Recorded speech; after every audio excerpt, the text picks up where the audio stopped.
Olá, amigos, sejam bem-vindos ao canal Páginas de uma Vida. Hoje nós vamos compartilhar a história da nossa irmã Sandra, que ainda na adolescência tirou sua própria vida. Essa psicografia se encontra no livro O que Encontrei do Outro Lado da Vida, da médium Vera Lúcia Marinzec de Carvalho. Peço que ajude no crescimento do canal, compartilhando, curtindo, comentando. Vamos compartilhar e espalhar a espiritualidade. Estava na adolescência.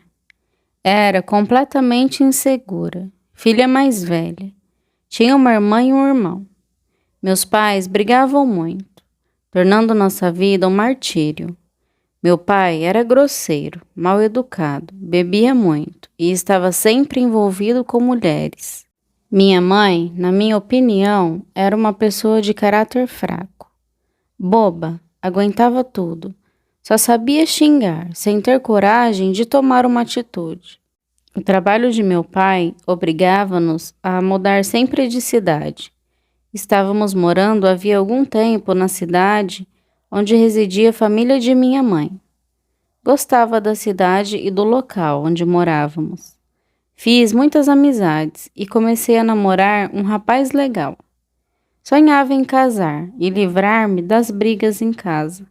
Estava tão bem que até deixei de me preocupar com meus pais. Mas a vizinhança não estava acostumada aos escândalos que meus pais davam a qualquer hora do dia ou da noite. Pediram para que mudássemos dali. Mudamos para outra casa, que detestei. Meu pai pediu transferência. Chorei desesperadamente. Não queria mudar de cidade. Pensei em ficar com meus tios. Pedi. Implorei para que me deixassem morar com eles. Minha tia era irmã de minha mãe. E minha avó já morava com eles. Concordaram, eram bons. Mas moravam numa pequena casa. E a família era grande. Senti que incomodava. Fiquei lá há pouco tempo, pois com educação falavam-me que deveria voltar a morar com meus pais. Queria que mamãe se separasse de meu pai e que ficássemos morando naquela cidade de que tanto gostava. Ela não queria nem falar sobre esse assunto. Não se separaria nunca do meu pai e iria junto para onde quer que ele fosse. Gostava do meu namorado. Ele era bem mais velho que eu, responsável e educado. Talvez por isso tenha terminado o namoro, achando que eu era muito problemática para ele. Tentei reatar muitas vezes, mas ele não quis. Com o dinheiro que pegara escondido de minha avó, comprei veneno de matar ratos e o tomei. Era tarde, agi normalmente. Fingi jantar e fui ver televisão na vizinha. Comecei a ter enjoo, doer meu estômago. Respondia que não tinha nada, quando me perguntavam se me sentia mal. De repente, comecei a babar e desmaiei. Levaram-me rapidamente para o hospital. Quando voltei do desmaio, os enjoos e as dores abdominais eram muito fortes. Perguntaram-me o que tomara. Respondi que não havia tomado nada. Tive medo que se zangassem comigo e que fosse muito o veneno tomado, só para dar um susto que queria dar em todos. Minha visão escureceu, senti dores terríveis, vomitei. Tudo fizeram para ajudar-me. Não consegui falar mais. Escutei. É inútil. Pobre criança, tão linda. Que terá acontecido para que tomasse essa atitude? Morreu, doutor? Sim, morreu. Tomou muito veneno, o vidro todo talvez, e demoraram a socorrê-la. Negou até o fim, disse que não tomou nada. Mas não me sentia morta. Fiquei a ver e a ouvir tudo, mas de modo confuso. Limparam-me, colocaram-me esparadrapo na boca, trocaram a minha roupa.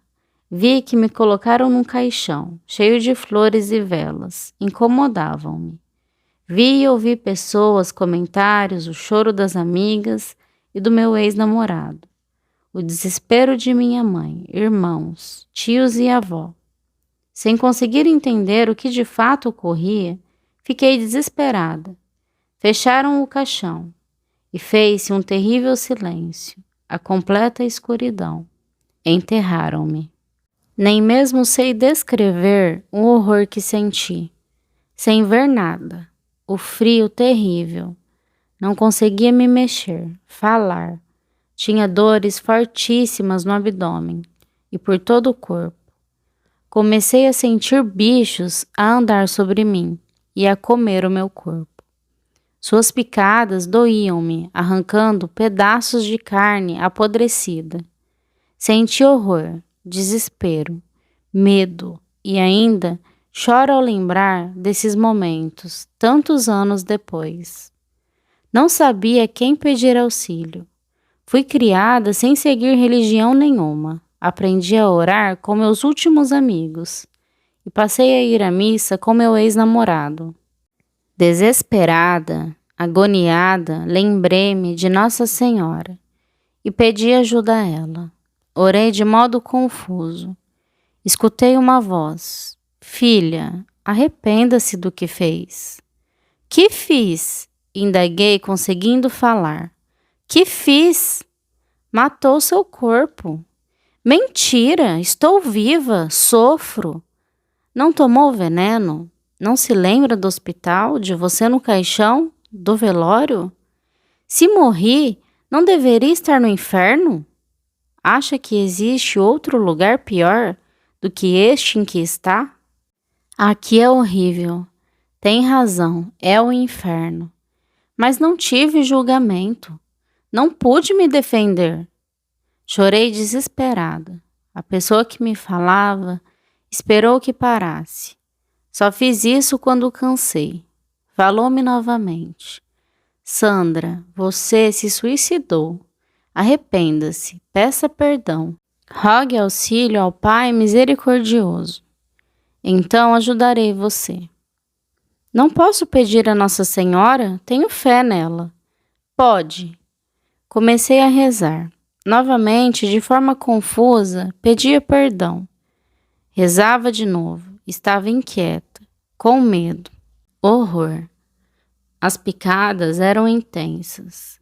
Tinha sede, fome, dores e a escuridão era apavorante. Senti-me sendo puxada, arrancada daquele lugar horroroso.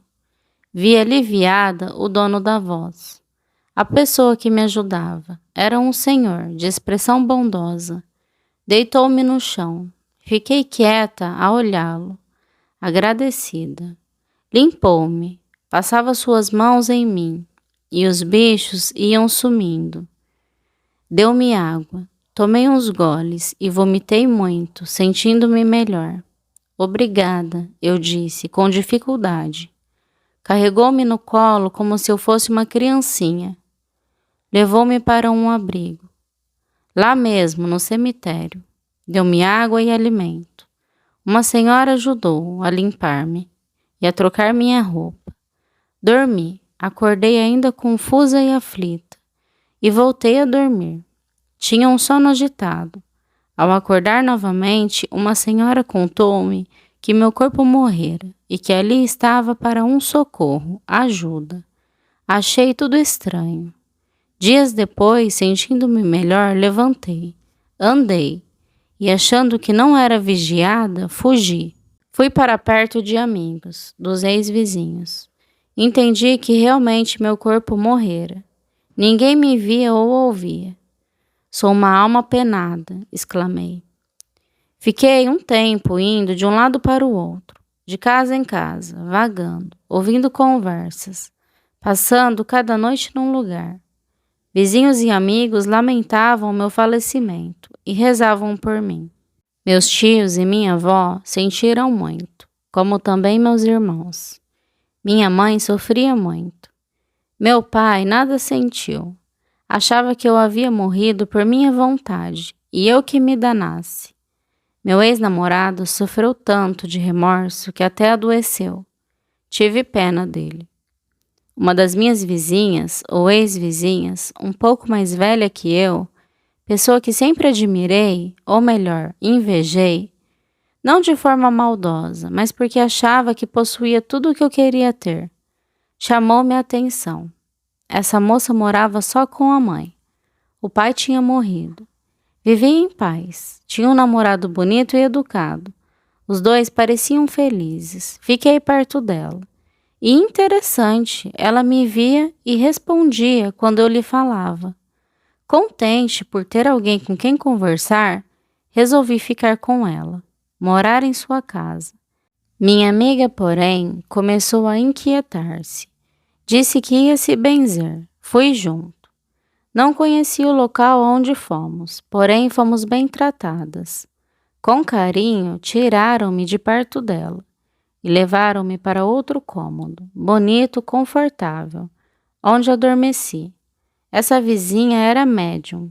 Prejudiquei-a com meus fluidos. Quando vagava, vampirizava sem saber que prejudicava a um e outro. Sentia muito enjoo, mal-estar, tonteiras, vontade de vomitar e ficava nervosa. Agora entendo que transmitia às pessoas de quem me aproximava esses sintomas. Essa médium foi tomar passe no centro espírita. Lá me adormeceram para que na próxima reunião de doutrinação a desencarnados pudessem orientar-me. Acordei, levaram-me para uma sala onde estavam encarnados e desencarnados. Conforme me explicaram, assim são chamados as pessoas de acordo com o plano em que estão vivendo, num corpo físico ou não. Pediram para que eu ficasse perto de um encarnado e que falasse o que sentia. Conversaram comigo delicadamente, sugerindo que eu fosse para um local me tratar. Oraram por mim, senti-me melhor e parti. Levaram-me a um hospital, onde são socorridos suicidas. Ali fiquei internada, em uma de suas alas, na enfermaria de jovens adolescentes. Ninguém me condenou ou criticou. No começo não gostei de lá, mas depois de algum tempo aprendi a amar o local, como também a querer bem as pessoas que me tratavam com tanta bondade. Hoje considero estar em meu lar. Sarei. Ficar livre dos enjoos, das dores, foi reconfortante. Passei a orar com sinceridade, a estudar o Evangelho segundo o Espiritismo e a ter aulas de moral cristã. Mudei meu modo de pensar e agir. Onde moro, chama-se Lar Senhora Esperança. Fico na parte destinada aos jovens. São muitos os hospitais e escolas para suicidas no Brasil e na Terra. Infelizmente, são muitos os desertores da vida física. Os que pensam matar o corpo, mas logo se decepcionam por não conseguir acabar com o espírito. E são muitos os que pensam enganar, provocando a morte do corpo por acidente, porém com a intenção de morrer de forma friamente calculada. Só que não enganam a si mesmo, nem a espiritualidade. O erro está na intenção. Não se brinca com a vida do corpo. As enfermarias desses hospitais estão sempre ocupadas, e são muitos os adolescentes, jovens, que ali estão internados. Não tenho planos para o futuro. Sei que terei a bênção da reencarnação. Não sei datas. Devo seguir a orientação dos benfeitores do lar Senhora Esperança. Sou grata. Aprendi muito e quero aprender mais. Sandra, é covarde ou corajosa a pessoa que se suicida? Ao escutar essa pergunta de uma pessoa, não respondi imediatamente e fiquei a pensar. Indaguei a outros internos, como a um senhor que desencarnara havia 50 anos. Senhor Mauro, seu ato de se suicidar foi de coragem ou covardia? Sandra, foi de covardia. Arruinei-me. Gastei dinheiro que não era meu. Iria para a cadeia. Temi o escândalo, o falatório. O senhor não teve medo de matar seu corpo? Todos temem a morte. Aí fui corajoso. Não tive medo. Corajoso e covarde. E o senhor, covarde ou corajoso? Indaguei a outro interno, chamado Jairo. Corajoso, matei meu corpo e antes não tinha coragem nem de matar um animal. Por que fez isso? Estava com câncer e antes que a doença me matasse, resolvi acabar com a vida. Não foi covarde diante da doença? Não seria mais prudente continuar encarnado? O Senhor teve medo da doença? Hoje sei disso. 10 cânceres não me fariam sofrer tanto com um suicídio.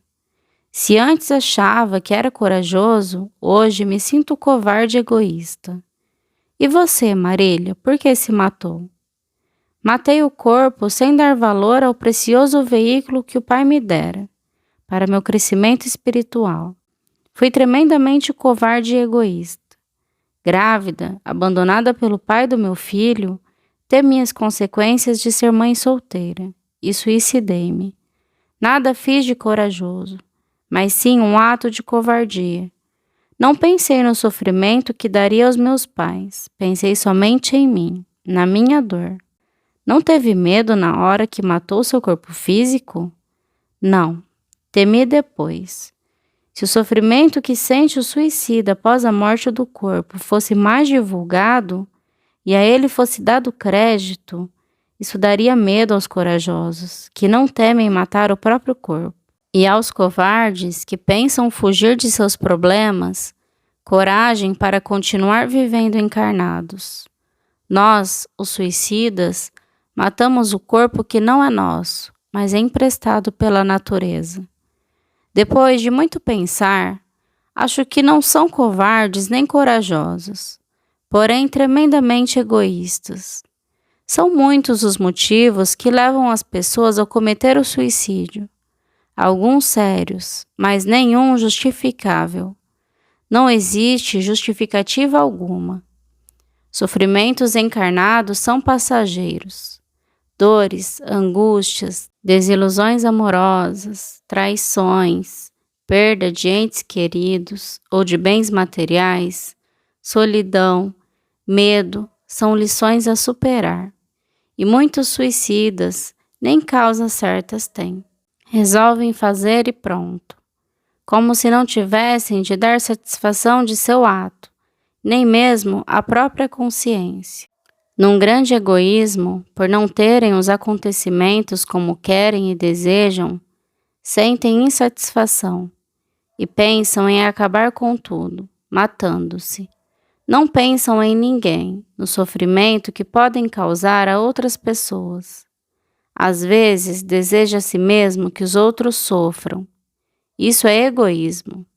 Dever-se-ia antes pensar, se sofrem, o que deveriam fazer para resolver seus problemas. Se acham que Deus é injusto, que o Pai os pune, não lhes dando o que querem, deveriam pensar no que fazer para ser merecedores do que desejam. Não é certo querer que as outras pessoas façam a nossa vontade, como obrigar alguém a nos amar, a mudar, etc. Cada um é o que pode ser. Nós é que temos a obrigação de melhorar, mudar. Nós sofremos as consequências do que fomos no passado e construímos agora o que seremos no futuro.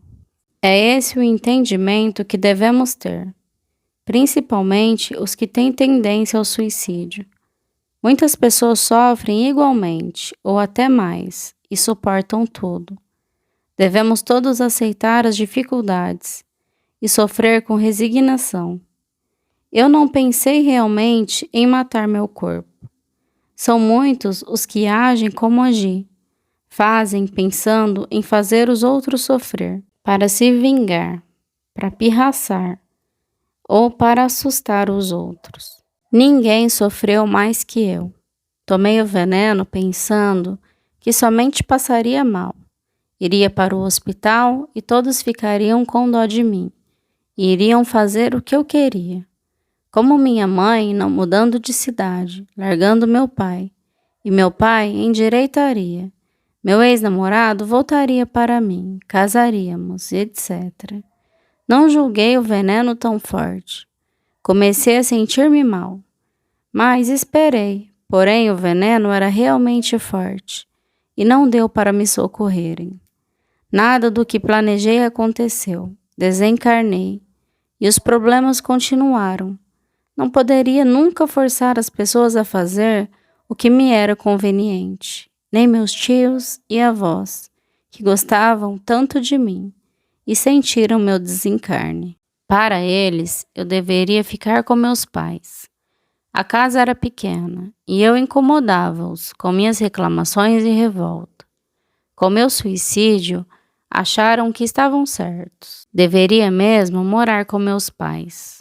Meu ex-namorado, coitado, teve a infelicidade de namorar-me. Era honesto, sincero, não me amava. Achava que eu não era a pessoa certa para ele. Com meu ato, confirmou-se isso. Porém, ele sentiu muita culpa. Sofreu por meu egoísmo, chegando até a adoecer. E sem culpa, nunca poderia forçá-lo a me amar. Minha mãe me amava e ainda me ama, mas também ama meu pai. A vida de brigas e desavenças não lhe é tão ruim. Sofreu muito, mas não se sentiu culpada, por achar que sempre foi boa mãe e que não podia fazer o que lhe pedia. Casamento para ela é até que a morte o separe. Não quero dar opinião sobre seus atos. Amo-a. Peço-lhe sempre que me perdoe. Sei que ela me perdoou. Meu pai, que desilusão. Nada sentiu com meu desencarne. Um dia, ao entrar em casa, já desencarnada, quando vagava, dele escutei. Sandra quis assim. Fez sua vontade. Se está sofrendo no inferno, o problema é dela. Era cheia de vontades, não aceitava a vida que levava. Quis morrer? Azar. Não vou chorar e sofrer. Para mim, nunca existiu. Infelizmente, senti assim mesmo. Nunca existi para ele. Muitos como eu brincam com a vida, pensando em pirraçar, se vingar, fazer sofrer, e acabam sofrendo mais que todos. E há os que sofrem realmente e pensam que com seu ato será melhor aos entes queridos. Enganam-se. O suicídio não melhora nada. E os que não têm ninguém encarnado julgam-se sozinhos, achando que seu ato não prejudicará ninguém. Esquecem-se dos entes desencarnados, que sofrerão pelo seu ato, e de si mesmo, do sofrimento maior que encontrarão. Hoje respondo a quem indaga, coragem ou covardia? Nem uma coisa nem outra. Fui egoísta. Não soube ter paciência diante das dificuldades. Nem quis resolvê-las. Achei melhor usar uma chantagem para forçar os outros a resolver por mim. São muitos os adolescentes suicidas e aumenta a cada dia os insensatos que matam o próprio corpo. Todos têm um porquê. São várias as causas. As estatísticas são alarmantes. Muitos camuflam o suicídio, fazendo parecer acidente. Só que não enganam a si mesmos, nem a Deus. Muitos pensam ser corajosos por dar fim ao corpo. Outros, covardes diante das dificuldades. Mas a vida continua e os grandes problemas ficam pequenos diante das dores encontradas.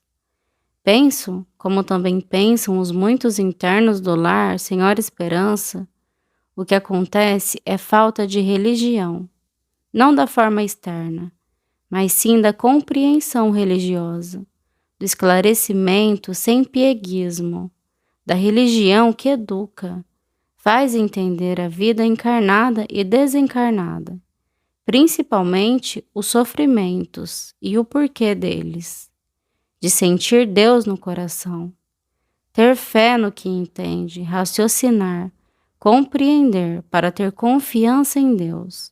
Como disse Allan Kardec há tantos anos, não haverá suicídio consciente para os que estudam e compreendem as leis divinas.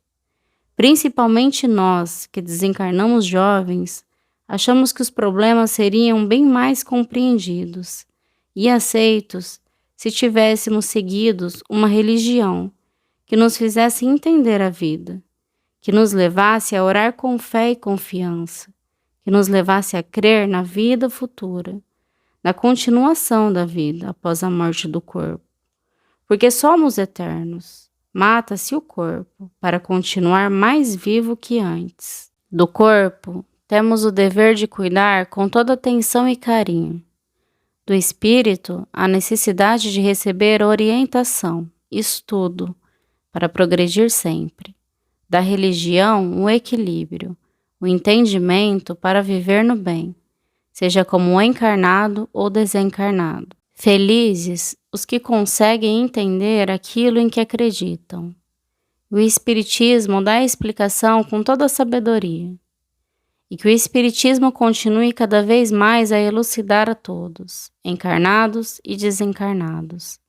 Porque quem entende supera os problemas. O sofrimento é aceito, as dificuldades são recebidas como lições. E agindo assim, o suicídio não será nem tentação. Sandra.